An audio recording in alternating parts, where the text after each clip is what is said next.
여러분 안녕하십니까? 광주 MBC 뉴스데스크입니다.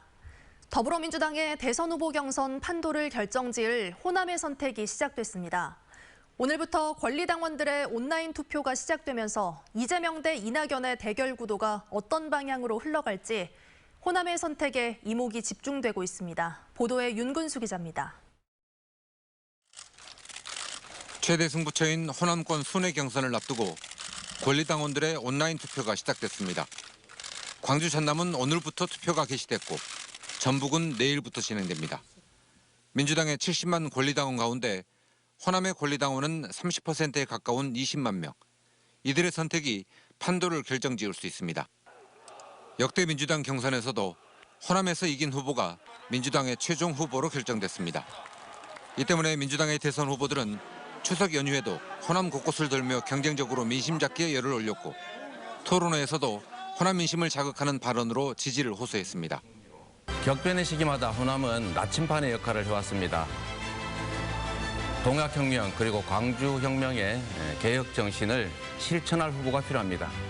이번 민주당 후보 경선에서도 호남은 가장 결정적인 역할을 하게 될 것입니다. 본선에서 이길 후보 뽑아주시기 바랍니다. 결선 투표까지 가게 해주시기 바랍니다. 관심은 누가 호남의 승자가 될 것인가. 그래서 결국 이재명 후보가 과반을 굳히게 될지 아니면 이낙연 후보가 결선 투표로 끌고 갈 동력을 만들어낼지에 쏠려 있습니다.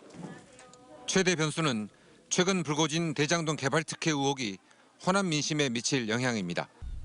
정세균 전 총리의 지지층을 누가 흡수하느냐도 변수가 될 수 있습니다. 호남의 선택이 궁금해지는 가운데 그 결과가 오는 토요일엔 광주에서, 일요일에는 전북에서 각각 공개됩니다. MBC 뉴스 윤근수입니다.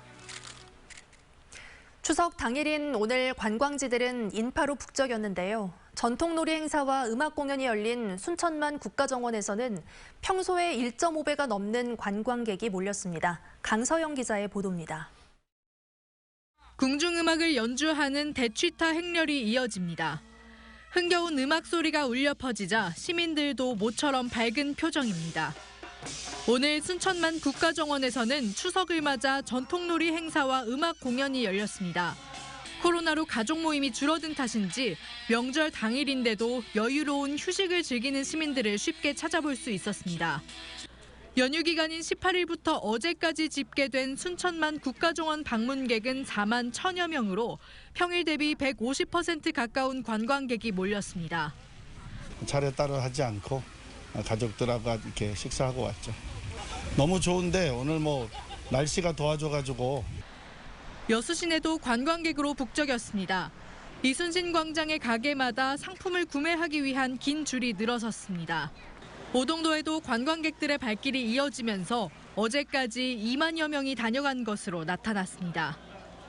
아직 건강이 완전히 회복이 안 되셔서 좀 차를 하기 어려웠고 여수는 그냥 여자친구랑 여행 겸 이렇게 오게 되었습니다. 연휴 첫날인 토요일부터 오늘까지 오후 4시 기준 17만 8,600여 대의 차량이 순천 지역 톨게이트를 빠져나온 것으로 집계됐습니다. 한국도로공사 광주 전남본부는 본격적인 귀경 행렬이 이어지는 오후쯤 차량 정체가 극에 달했다가 저녁부터 차차 풀리겠다고 밝혔습니다. MBC 뉴스 강서영입니다. 추석을 맞아 광주 학동 붕괴 참사 현장에서 희생자 추모제가 열렸습니다.